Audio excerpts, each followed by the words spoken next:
नमस्कार, अस्मिता के एक और नए अंक में मैं समीना आप सबका स्वागत करती हूँ। एक लड़ाई तपेदिक के अंत के लिए, ये नारा कई सालों से एक आवाज बन चुका है और अगर विश्व की बात की जाए तो पूरी आबादी का 1/3 हिस्सा किसी न किसी रूप में इन्फेक्शन से ग्रसित है। एक रिपोर्ट के मुताबिक देश में अब 1 लाख लोगों में से लगभग 168 लोगों को टीबी होती है, जबकि 20 साल पहले 568 लोग टीबी की चपेट में आते थे। वहीं एक दूसरी रिपोर्ट पर अगर हम नजर डालते हैं तो उसके मुताबिक लगभग 20 लाख लोगों के टीबी से ग्रसित होने का अनुमान है, जबकि टीबी से होने वाली मौतों की संख्या लगभग 2,76,000 है, जो विश्व का 21% है। फिलहाल जमीनी स्तर पर हालात कैसे हैं, क्या खास वजह है इसके फैलने की, प्रस्तावित और लागू कार्यक्रमों का अब तक का रिजल्ट क्या रहा, जानेंगे अस्मिता के आज के अंक में। हमारे साथ जो खास मेहमान इस पूरे कार्यक्रम में शिरकत कर रहे हैं उन सबसे मैं आपका परिचय करा दूं। हमारे साथ है डॉक्टर दिगंबर बेहरा जी, आप डायरेक्टर लाला रामस्वरूप हॉस्पिटल साथ हैं। स्वागत है आपका बेहरा जी अस्मिता कार्यक्रम में। हमारे साथ जुड़े हैं डॉक्टर वशिष्ठ, आप head of the department public health Delhi government से आते हैं। स्वागत है आपका वशिष्ठ जी अस्मिता कार्यक्रम में। हमारे साथ है डॉक्टर अमोद कुमार जी, आप सीनियर कंसल्टेंट हैं और head of the department community medicine Saint Stephen hospital से आपका ताल्लुक है। स्वागत है आपका अमोद जी अस्मिता कार्यक्रम में। हमारे साथ हैं डॉक्टर पीसी भटनागर, आप director communicable diseases voluntary health association से आते हैं। स्वागत है आपका भटनागर जी अस्मिता कार्यक्रम में। और हमारे साथ हैं स्वप्ना चतुर्वेदी जी, आप डाइट एंड न्यूट्रिशन एक्सपर्ट हैं, एम्स से आपका ताल्लुक है। स्वागत है आपका स्वप्ना जी अस्मिता कार्यक्रम में। और हमारे साथ जुड़े हैं एनपी इंस्टीट्यूट के नौजवान स्टूडेंट जो आपसे सवालों का दौर बखूबी जारी रखेंगे। इससे पहले कि हम अपने इस कार्यक्रम को और आगे बढ़ाएं, आइए हम नजर डालते हैं अपनी इस खास रिपोर्ट पर। टीबी अब एक लाइलाज बीमारी नहीं रह गई है। इसका इलाज संभव है, लेकिन इसके लिए सही समय पर इसकी पहचान और इलाज जरूरी है। साथ ही दवा की पाबंदी भी जरूरी है। इस बीमारी के उपचार को लेकर वैज्ञानिकों और औद्योगिक अनुसंधान परिषद की पहल रंग ला रही है। इस पहल के तहत इसके इलाज के लिए 2 नई दवाइयों को आरंभिक दौर में कामयाबी मिली है। उम्मीद की जा रही है कि आने वाले वक्त में ये दवाइयां यकीनन मील का पत्थर साबित होंगी। टीबी के इलाज की तमाम सुविधाएं सभी डॉट्स केंद्रों पर उपलब्ध हैं। अगर लगातार बुखार, वजन में कमी, खांसी, जुकाम और इस दौरान बहुत पसीना आए तो डॉक्टर को जरूर दिखाएं।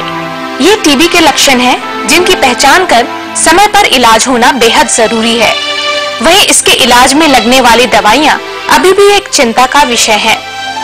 बड़ी फार्मा कंपनियां इस क्षेत्र में निवेश को लेकर बहुत उत्साहित नहीं हैं। वहीं सामाजिक तिरस्कार के भय से बहुत से लोग इस बीमारी के बारे में बताने से हिचकिचाते भी हैं और कई बार इलाज पूरा भी नहीं कराते और अपनी जिंदगी से हाथ धो बैठते हैं।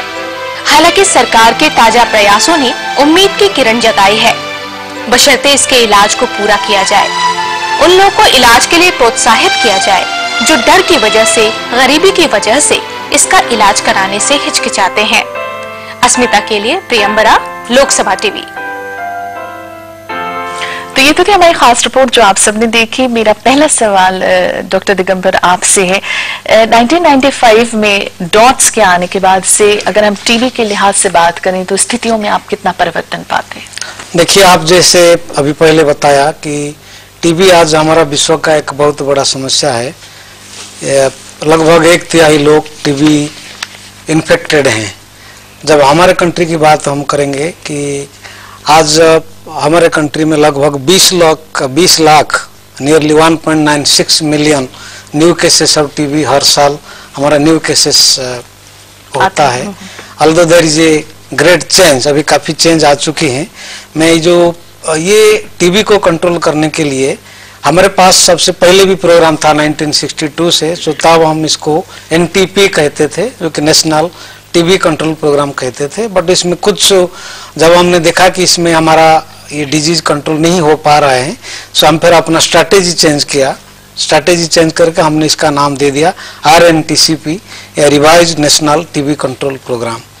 ये 1992 में ये पायलट टेस्ट के दौर पे शुरू हुआ और 1997 में ये फुल स्केल पे ये लागू हुआ और 31 मार्च 2006 को हमारा सारा कंट्री ये RNTCP में कवर हो गया। मतलब we covered all the country, all over the country. So इसमें जो हमारा मेन लक्ष्य है कि हम जितना, जैसे मैं बताया कि आंकड़ा आपको बताया, इसमें हमारा मेन लक्ष्य ये रहा कि हम जो 70% हमारा जो टीबी केसेस है हम इनको डिटेक्ट कर पाएं, और इसी से जो 85% ऑफ दोज केसेस हम इनको रोग मुक्त कर लें। और इसमें हमारा जो मेन स्ट्रैटेजी रहा, इसको कहते हैं डॉट्स, DOTS, जिसका फुल फॉर्म हुआ direct observe treatment short course. इसका मतलब ये है कि पेशेंट को मैं संक्षेप में अगर बताऊं, इसका मतलब ये हुआ कि टीबी पेशेंट को जब हम डायग्नोज करते हैं, इसको डायरेक्ट ऑब्जर्वेशन, मतलब जो हमारा डॉट प्रोवाइडर हैं इनके सामने दवाई दिया जाता है ताकि पेशेंट कोई डोज मिस ना करे।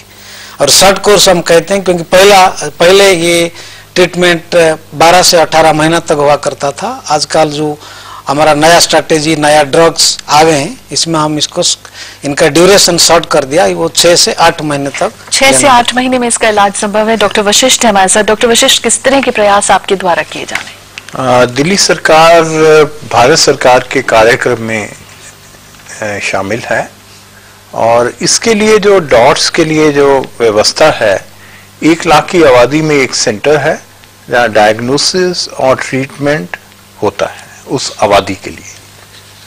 और इस तरह के दिल्ली में लगभग 587 सेंटर्स हैं जहाँ पे डायग्नोसिस होता है और ट्रीटमेंट होता है। डॉट प्रोवाइडर जो एक ट्रेन्ड वर्कर है, उसकी देखरेख में ट्रीटमेंट जो है कंप्लीट किया जाता है, और जो व्यक्ति किसी वजह से ट्रीटमेंट लेने नहीं आते, सामने दवाई खिलाई जाती है, नहीं आते तो वर्कर उन तक पहुंचते हैं और उनको प्रेरित करके वापस ट्रीटमेंट में लेके आते हैं। और किसी वजह से अगर वो ज़्यादा बीमार हैं, वृद्ध हैं, नहीं आ सकते, तो ये भी व्यवस्था है कि दवाई उनको उनके घर पे ही खिलाई जाए। तो ये व्यवस्था जो है काफ़ी अच्छी व्यवस्था है, जिसमें दिल्ली सरकार, म्यूनिसिपल कॉरपोरेशन, नई दिल्ली पालिका परिषद, भारत सरकार के संस्थान, NGO, सब लोग शामिल हैं। कहीं ना कहीं कार्यकर्ता भी इसमें एक अहम रोल निभा रहे हैं। डॉक्टर अमोद जी हैं। डॉक्टर अमोद जी, आपने काफी काम किया है, कम्युनिटी लेवल पर भी आपने काम किया है। चिंता के कौन से क्षेत्र आपको नजर आते हैं? देखिए, सेंट स्टीफेंस हॉस्पिटल का जो हमारा जुड़ाव है टीबी के साथ काफ़ी पुराना है, और इसको मैं उस समय से हम लोग इस बीमारी से लड़ रहे हैं जबकि डॉट्स कार्यक्रम नहीं था। और जो देखने में आता है कि सबसे बड़ी समस्या है कि जो लोगों के अंदर भय है बीमारी को लेके, और एक छुपाव की भावना आ जाती है कि अगर टीबी हो गया है तो हम किसी को बताएं नहीं, और कोशिश करें कि ये बीमारी मुझे नहीं है। मतलब पहले वो उनका प्रयास ये होता है कि अगर किसी डॉक्टर ने डायग्नोज किया तो उनकी कोशिश ये होती है दूसरे डॉक्टर के पास जाएं, तीसरे के पास जाएं कि शायद ये गलत है। तो एक तो ये बहुत बड़ा कारण है। दूसरा जो हमें समस्या नज़र आती है वो ये है कि दूसरे या तीसरे महीने तक जाते जाते इलाज बहुत इफेक्टिवली उसका जो असर है वो कम कर देता है बीमारी का। तो जो बीमार व्यक्ति है वो बेहतर महसूस करने लगता है। अब जब वो बेहतर महसूस करता है तो सोचता है कि अब दवाई की कोई ज़रूरत नहीं है, तो उस हालत में दवाई जो है वो छोड़ देते हैं। तो वो उससे बड़ी भयानक बीमारी एक पैदा हो जाती है, MDR ट्यूबरकुलोसिस बोलते हैं, जिसमें हम रेजिस्टेंट ट्यूबरकुलोसिस, हम इस समय रेजिस्टेंट ट्यूबरकुलोसिस के साथ भी जुड़े हुए हैं। MDR TB के साथ हमने एक विशेष कार्यक्रम शुरू किया, दिल्ली सरकार और एक और संस्था है उनके साथ मिलके, जिसमें हम जो मरीज है उसके घर पे जाके उसकी हैंड होल्डिंग करते हैं। जैसे वहाँ रिस्पांस कैसा है घरों तक जब आप पहुँचते? घरों में जब TB का एक लंबा इलाज करने के बाद व्यक्ति बिल्कुल आहत हो चुका होता है, उसके बाद फिर उसे पता लगता है कि नहीं अभी आपका इलाज ठीक नहीं हुआ, अभी कुछ और आपको 2 साल अब दवाई खानी है, तो पूरा टूट जाता है। तो उस समय मतलब घर वाले भी बड़े दुखी होते हैं, पेशेंट भी बहुत दुखी होता है। तो ऐसे में जो हमारी टीम चाहती है उसका बहुत अच्छा प्रभाव पड़ता है, और एक तरह से कांस्टेंट हैंड होल्डिंग जो है वो हमारे जो काउंसलर्स हैं, जो हमारे पैरामेडिकल हेल्थ वर्कर्स हैं, वो काम उस तरह के जो मुश्किल मरीज हैं उनके साथ वो कर पाते हैं। डॉक्टर भटनागर हैं। डॉक्टर भटनागर, चूंकि आप तो एक स्वयंसेवी संस्था की तरह भी आप लोग काम कर रहे हैं, कौन से खास वर्ग सबसे ज्यादा आपकी नजर में प्रभावित हैं, और सेंटर तक लाना ऐसे लोगों को कितना मुश्किल काम है? देखिए, इसमें जैसा वशिष्ठ जी ने भी कहा, डॉक्टर बेहरा ने बताया कि टीबी का जो इलाज है ये एक लंबे समय तक चलने वाला इलाज है। और जो हमारा revise national tuberculosis control programme है, इसमें हम लोग बात करते हैं, जो पुराना प्रोग्राम था 71%, 71% केस आइडेंटिफिकेशन का और 85% केस होल्डिंग का। इसका अर्थ ये है कि यदि हम ये प्राप्त भी कर लेते हैं तो कहीं ना कहीं पर पूरे देश में 30% ऐसे मरीज हैं जहां तक हमारी पहुंच बिल्कुल नहीं हो पा रही, और 15 से 20% ऐसे मरीज हैं जिनका इलाज पूरी तरह से नहीं हो रहा। और इन्हीं कारणों से एमडीआर टीबी बढ़ रही है और इन्हीं कारणों से बीमारी आज भी हमारे समाज में पनप रही है।